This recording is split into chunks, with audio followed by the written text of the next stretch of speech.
ഫെബ്രുവരി 13 radio ദിനമാണെന്ന് പറയുന്നു കേട്ടു. അതുകൊണ്ടാണ് ഞങ്ങൾ ഈ വീഡിയോ പെട്ടെന്ന് ചെയ്യുന്നത്.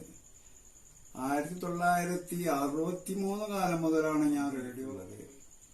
അക്കാലത്ത് ആകാശവാണി കോഴിക്കോട് നിലയം, തിരുവനന്തപുരം, തൃശ്ശൂർ, ആലപ്പുഴ ഇങ്ങനെ സ്റ്റേഷനുകൾക്കൊക്കെ ആണെങ്കിലും കൂടിയിട്ട് ഞങ്ങൾക്ക് അന്ന് കുറച്ചും കൂടിയൊക്കെ വ്യക്തമായിട്ട് കിട്ടിയിരുന്ന ആ കാലത്ത് കിട്ടിയിരുന്ന സ്റ്റേഷൻ തൃശ്ശൂരായിരുന്നു. കോഴിക്കോട് നിലയം ശബ്ദം കുറവായിരുന്നു അന്ന്.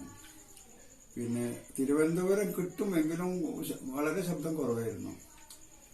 ആ കാലത്ത് ചലച്ചിത്ര ഗാനങ്ങൾക്ക് വലിയ പ്രാധാന്യങ്ങളൊന്നും ഈ റേഡിയോ നിലയം കൊടുത്തിരുന്നില്ല. കാരണം എന്താ വെച്ചാല് അവർക്ക് പ്രക്ഷേപണ സമയം വളരെ കുറവായിരുന്നു അന്ന്. രാവിലെ ഒരു 6 മണിക്ക് തുടങ്ങിക്കഴിഞ്ഞാൽ ഒരു 9 മണി വരെയായിരുന്നു അവർക്കുള്ള ഏകദേശ പ്രക്ഷേപണ സമയം രാവിലെ. അതിൽ പല കാര്യങ്ങളും പറയുന്ന കൂട്ടത്തിൽ ചലച്ചിത്ര ഗാനങ്ങൾക്ക് പ്രാധാന്യം കൊടുക്കാൻ അവർക്ക് കഴിഞ്ഞിരുന്നില്ല.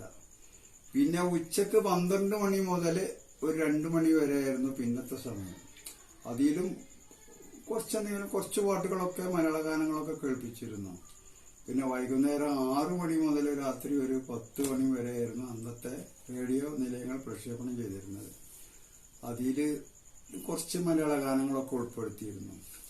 പിന്നെ ഈ പഴയ ഗാനങ്ങൾ എന്ന് പറഞ്ഞിട്ടുണ്ടെങ്കിൽ 63 കാലങ്ങളിൽ ഈ റേഡിയോയിൽ വന്നിരുന്ന പല പാട്ടുകളും, അതായത് അതാത് കാലങ്ങളിൽ വന്ന പാട്ടുകളായിരുന്നു കോഴിക്കോട് നിലയം അധികം പ്രക്ഷേപണം ചെയ്തിരുന്നത്. അവർ പഴയ കാലത്തെ പാട്ടുകളിലേക്കൊന്നും പോയിട്ടുണ്ടായിരുന്നില്ല. അധിക ഗാനങ്ങളും അവർ ഏറ്റവും പഴയ ഗാനങ്ങൾ പ്രക്ഷേപണം ചെയ്തിട്ടുമില്ല ആ കാലത്ത്. അത് കുറച്ചെങ്കിലും പ്രക്ഷേപണം ചെയ്തിരുന്ന ഒരേ ഒരു സ്റ്റേഷൻ തിരുവനന്തപുരം നിലയമായിരുന്നു. പക്ഷെ തിരുവനന്തപുരം നിലയം പ്രക്ഷേപണം ചെയ്താലും വന്ന് നമ്മൾക്ക് വേണ്ടത്ര മലപ്പുറം ഭാഗങ്ങൾക്ക് വേണ്ടത്ര വ്യക്തമായി കിട്ടിയിരുന്നില്ല. പിന്നെ ഞങ്ങളെ ആന്റിനെയും എർത്തൊക്കെ കൊടുത്തിരുന്നു എന്ന് കേട്ടിരുന്നത്. പഴയകാല പാട്ടുകളുടെ കൂട്ടത്തില് പിന്നെ കുറച്ചെങ്കിലും മലയാള ഗാനം 1 മണിക്കൂറെങ്കിലും പ്രക്ഷേപണം ചെയ്തിരുന്ന ഒരു സ്റ്റേഷൻ ഉണ്ടായിരുന്നു അന്ന്. പക്ഷെ അതും നമ്മൾക്ക് കേൾക്കാൻ പറ്റിയ സമയമായിരുന്നില്ല. രാത്രി 3:30 മുതൽ രാത്രി 4:30 വരെ 1 മണിക്കൂർ സമയം. അത് റേഡിയോ മലേഷ്യ എന്ന സ്റ്റേഷനായിരുന്നു അത്. അപ്പൊ അവർക്ക് 4:30 മണിയാകുമ്പോ അന്ന് അവിടെ പുലർച്ചെ ആയിരിക്കും സമയം. നമ്മൾക്കപ്പോ 4:30 3:30 മുതൽ 4:30 വരെ. അത് ഒന്ന് ഇടവിട്ടുള്ള ദിവസങ്ങളിൽ എല്ലാ ദിവസങ്ങളിലും ഒന്ന് ഈ 3:30 മുതൽ 4:30 വരെ മലയാള ഗാനങ്ങൾ പ്രക്ഷേപണം ചെയ്തിരുന്നു. ഏറ്റവും റേറെ പഴയ ഗാനങ്ങളായിരുന്നു അവർ പ്രക്ഷേപണം ചെയ്തിരുന്നത് 64-65 കാലങ്ങളിൽ. ആ സ്റ്റേഷൻ ഇപ്പൊ ഉണ്ടോ എന്ന് എനിക്കറിയില്ല. പിന്നെ കോഴിക്കോട് ആകാശവാണി നിലയങ്ങളിൽ ഗാനലോക വീതികളിൽ നിന്നൊരു പരിപാടി ഇപ്പോൾ അവർ പ്രക്ഷേപണം ചെയ്തു വരുന്നുണ്ട് എല്ലാ ദിവസവും. പക്ഷെ അതിൽ കൊടുത്ത സിനിമയുടെ പല പാട്ടുകളും അവർ ആ കാലത്ത് പ്രക്ഷേപണം ചെയ്തിട്ടില്ല. ഇപ്പൊ ഈ ഒടുവിൽ വന്ന ഒരു എപ്പിസോഡ് മാത്രമേ ഞാൻ കണ്ടിട്ടുള്ളൂ. അത് ഏതെച്ചാൽ മലയാള സിനിമാ ഗാനങ്ങളിൽ സിനിമയിൽ വന്ന CID.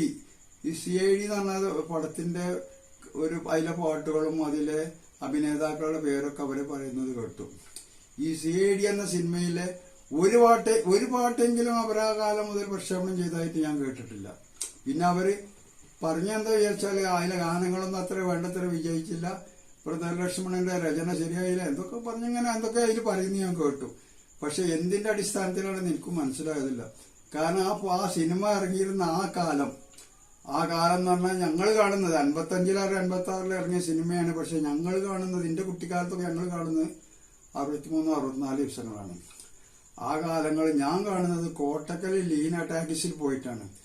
അന്ന് ടിക്കറ്റ് എടുത്താൽ കൈയിട്ടിട്ട് കൈ വലിച്ചിട്ട് ഒരു ചെറിയ ഹോളിൽ കൂടി ഞങ്ങൾ കൈയിട്ടിട്ട് ടിക്കറ്റ് എടുക്കുമ്പോൾ ആ ഹോളിൽ തന്നെ 4-5 കൈകൾ ഒന്നായിട്ട് വന്നിട്ട് ടിക്കറ്റ് കൈ കിട്ടിക്കാൻ പൈസയും ബാക്കി കിട്ടിക്കഴിഞ്ഞാൽ നമ്മൾക്ക് ഊരിടിക്കാൻ കഴിയില്ല. അത്രക്ക് പ്രയാസപ്പെട്ടുകൊണ്ടിരുന്നു അന്ന് ആ പടത്തിൽ അന്ന് കണ്ടത്. അന്ന് ടിക്കറ്റ് എടുത്ത് പുറത്ത് വന്നപ്പോ പുറത്ത് കൈമേലെ തോലൊക്കെ പോയിരുന്നു ആ കാലത്ത്. പണ്ട് കാലങ്ങളിൽ റേഡിയോ ശീലം രാവിലെ 8:15, അതായത് 8:15 രാവിലെ ഈ കൊളംബോ സ്റ്റേഷനിൽ ഒരു പാട്ട് മാത്രമേ മലയാള ഗാനങ്ങൾ അവരന്ന് പ്രക്ഷേപണം ചെയ്തിരുന്നുള്ളൂ. പിന്നീടാണ് അവര് മലയാള ഗാനം അരമണിക്കൂർ സമയം റേഡിയോ ശിലോണിൽ പ്രക്ഷേപണം ചെയ്തു തുടങ്ങിയത്. പിന്നീട് അത് 1 മണിക്കൂറായി മാറി അക്കാലത്ത്. ഇന്ന് അവർ റേഡിയോ ശിലോൺ അവർ പ്രക്ഷേപണം ചെയ്യുന്നില്ല, പരിപാടികളൊക്കെ നിർത്തി. എന്നാലും അവരുടെ അത്ര റെക്കോർഡുകൾ കളക്ഷനുള്ള ഒരു സ്റ്റേഷനും ഇന്ന് ഇന്ത്യയിലില്ല എന്ന് തന്നെ പറയാം. അത്രക്ക് കളക്ഷനുള്ള ലക്ഷക്കണക്കിന് റെക്കോർഡുകൾ ശേഖരിച്ച ആൾക്കാരാണ് റേഡിയോ സീറോണ്. ഇത്രയും കാര്യങ്ങളാണ് എനിക്ക് റേഡിയോനെ പറ്റി പറയാനുള്ളത്. റേഡിയോന്റെ കാര്യങ്ങൾ നമ്മൾക്ക് പറയുമ്പോൾ റേഡിയോന്റെ കാര്യങ്ങൾ പറയാൻ കുറെ കൂടുതലുണ്ട്. അത് ഒറ്റ വാക്കിലോ അരമണിക്കൂറോടോ 1 മണിക്കൂറോടോ പറഞ്ഞാൽ തീരില്ല. എന്തെങ്കിലും അവസരം നിങ്ങൾക്ക് താല്പര്യം ഉണ്ടെങ്കിൽ നമ്മൾക്ക് ഇനിയൊരു അവസരത്തിൽ എപ്പം ഞാൻ കേൾപ്പിക്കാം.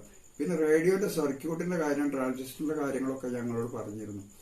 അത് എന്നെങ്കിലും എപ്പോഴെങ്കിലും ആയിട്ട് കുറേശ്ശായിട്ട് ഞങ്ങൾ ഈ പാട്ടിന്റെ ഇടയിൽ കൂടി തന്നെ ഞങ്ങൾക്ക് കേൾപ്പിച്ചു തരാം.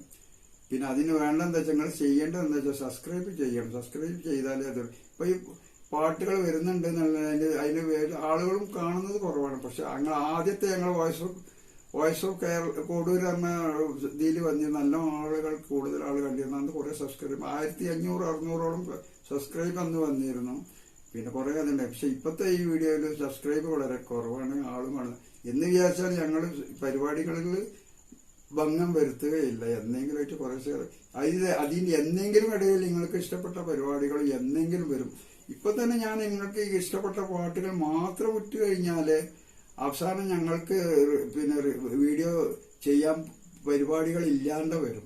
അതുകൊണ്ടാണ് ഈ പലത് ചെറുതും നുറുങ്ങ് കാര്യങ്ങളൊക്കെ പറഞ്ഞുകൊണ്ട് വീഡിയോ ഇടുന്നത്. ഇതാണ് എനിക്ക് ഈ വീഡിയോയിൽ പറയാനുള്ളത്. അലവിക്കുട്ടി.